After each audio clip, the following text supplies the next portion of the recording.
What's going on, ladies and gents, boys and girls, guardians of all ages? Joker back again once again, and today, people, the event pass. Welcome to the future of Destiny. And given that Bungie is working with Sony to create 12 different live service games by 2025, welcome to the future of gaming. The future's now! And it sucks.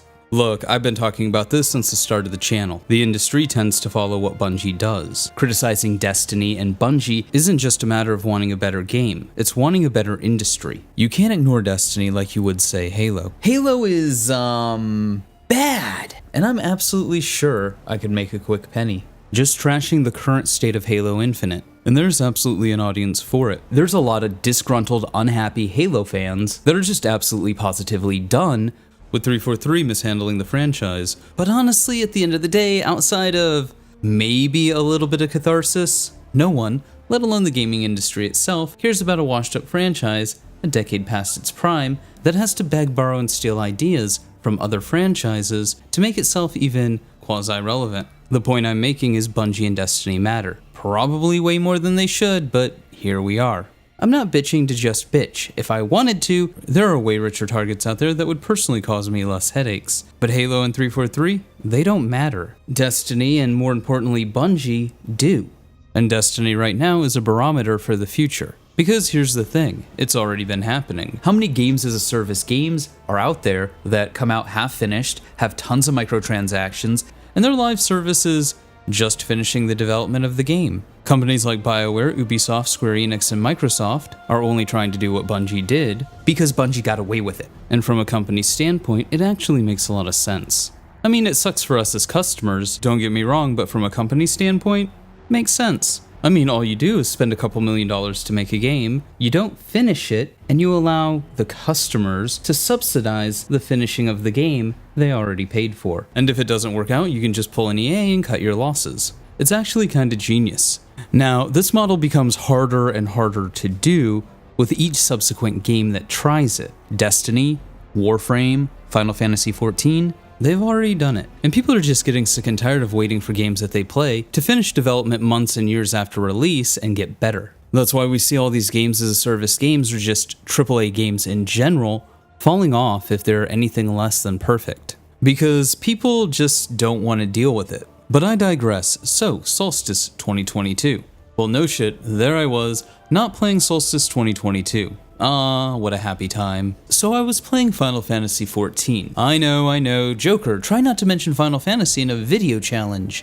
Impossible. So I'm playing the MSQ and I'm doing some stuff for my FC, which basically involves the buying of items off other servers and selling them back on my server for an outrageous price, and then putting a portion of that money in the FC vault so they can use it to upgrade our house. A house I can't even make a room in yet. Also, we're building an airship. What that means, or what that entails, or what that lets us do, I have no clue. But everybody else around me seems excited, so huzzah! And yes, this is all very important Joker lore. So I'm sitting there playing Final Fantasy XIV, talking to my boy Wolf on Twitter, and you can check him out at twitch.tv/wolf87. He's a great dude, wonderful person. And he asked me, he says, "Hey Joker, is Solstice of Heroes just the microtransaction fest we all knew it was going to be?" And I mean, you know, I'm not saying, I'm just, saying, when you open up the menu and you go to your quest log to claim the arbitrary currencies you need in order to level up your armor so you can reroll the armor, the whole reason for the season, what's more prominent? Your quest that you have to turn in, or the shit that Bungie wants you to buy. This, of course, is by design. Bungie has, at minimum, 24 chances to get you to buy something you might not otherwise have bought. I say minimum of 24 because there's only 24 challenges, so at minimum, you're going in there and checking them off when they pop up. But most people, if you're anything like me, and you're going through and you're playing the event and you're grinding out the quest, you're in there all the time. The reason that all of this is so prominent on the screen is because Bungie wants you to spend money on it. And I know that's kind of a no shit Sherlock moment, but think about that for a second. Bungie put in more time and effort into designing this screen than they did into updating this event. They want you to be tempted every time you check the progress of a quest or every time you claim a reward. This is actually the exact same psychology behind checkout lines and impulse buying. There's actually a really good food theory video about how stores are designed and set up to chip away at your self-control. So as you go through the store, you're more likely to buy things that you wouldn't have because the way that it's set up and decision fatigue. And it's that same psychological warfare gaming companies, not just Bungie, but gaming companies in general, have been exploiting and using against their consumer base to try to get them to spend more money in their games, instead of just, creating a product that people want and are willing to throw money at because they enjoy it. As I just stated earlier, this landing page uses the same psychology as checkout lines. The longer you're in it, the more likely you are to buy something. Combine that with the limited nature of the event, and what you essentially have is a company using FOMO and the psychologies behind impulse control to get players to buy things they may not have. And to be clear, this isn't just a Destiny thing. What we see more and more is game developers tapping into psychologists to help them design games that are attention-getting and addictive. This is, for all intents and purposes, companies using psychological warfare against their own customers. Destiny is a game designed from the ground up to appeal to addictive personalities. The chasing of undefined loot that pops out of randomly rolled engrams or drops from bosses is the main form that this addictive gameplay loop takes. Every time you kill a boss, pick up an engram, or farm for a piece of loot, you're taking a spin on a proverbial slot machine. This in and of itself wouldn't necessarily be a bad thing. Getting loot from playing games, be it video games or tabletop games like D&D, is practically as old as games itself. People like to be rewarded or feel that their time is being respected. Tangible in-game rewards that help mark the progress of a character from one moment to another is a very great and easy way to do that, of making players feel a sense of pride and accomplishment. Where this all goes belly up, however, is when a developer knows that their game is inherently addictive and abuses that, which unfortunately means basically these days, more or less anyone making a game in the West, at least in the AAA market. And as weird as it sounds, people like to unlock all the things in the games that they play, which means in Destiny you're going to be spending a lot of money. And while this might sound weird too, for lack of a better term, well-adjusted people have impulse control issues, and capitalizing on that has been very lucrative for gaming companies just in general.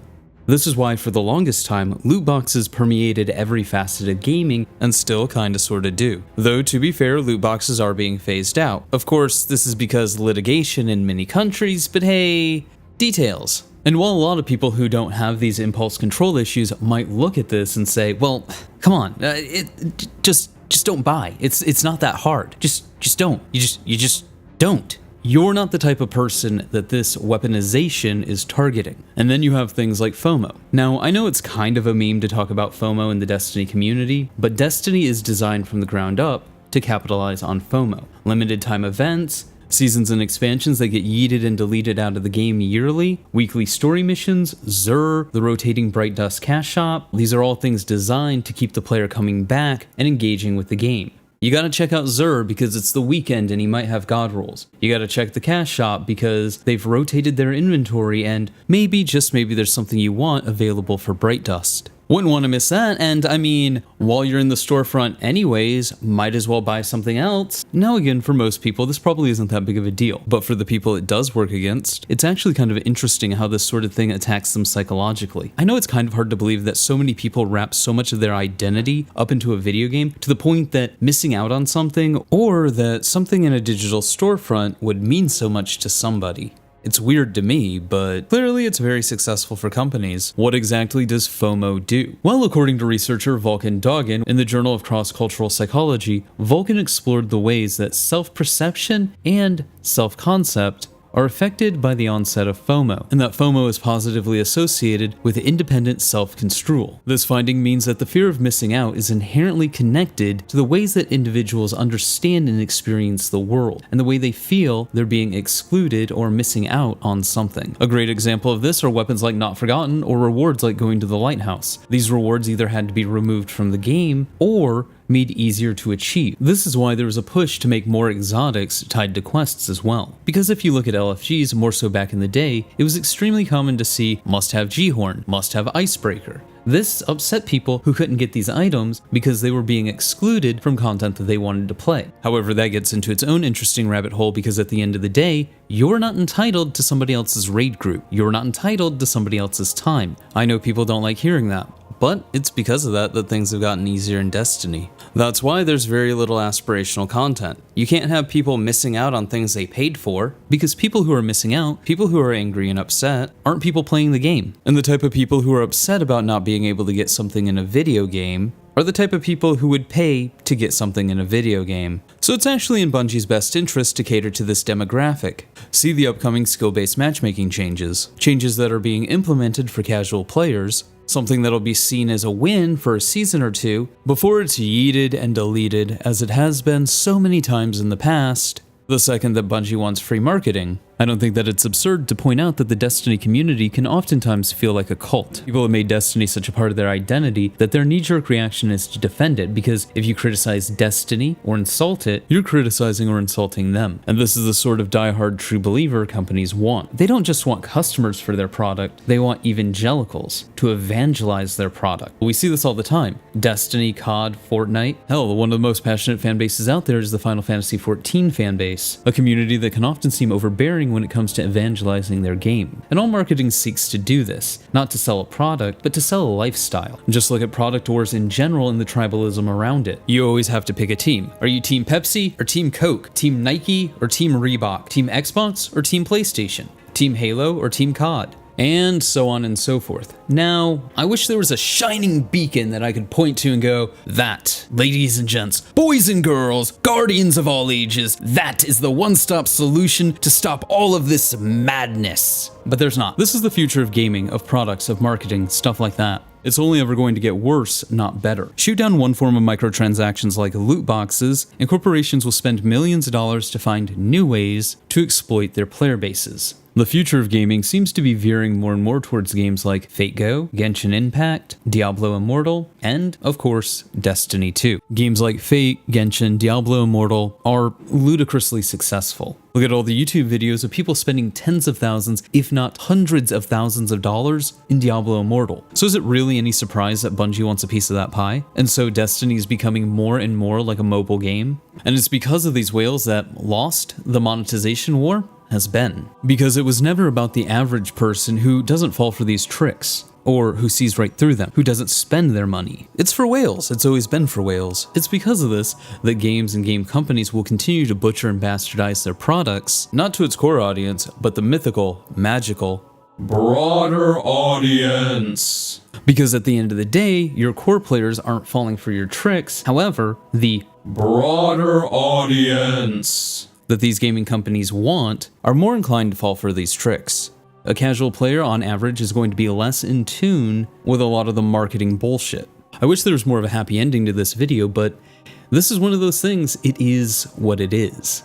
Companies can lose large portions of their player base to a bad release, a boycott, or just people naturally leaving, but none of that matters as long as that company retains their whales or gets new ones. Because a whale spending $1,000 or 50 whales spending $1,000 is worth more to these companies than 1,000 people just paying the price of admission.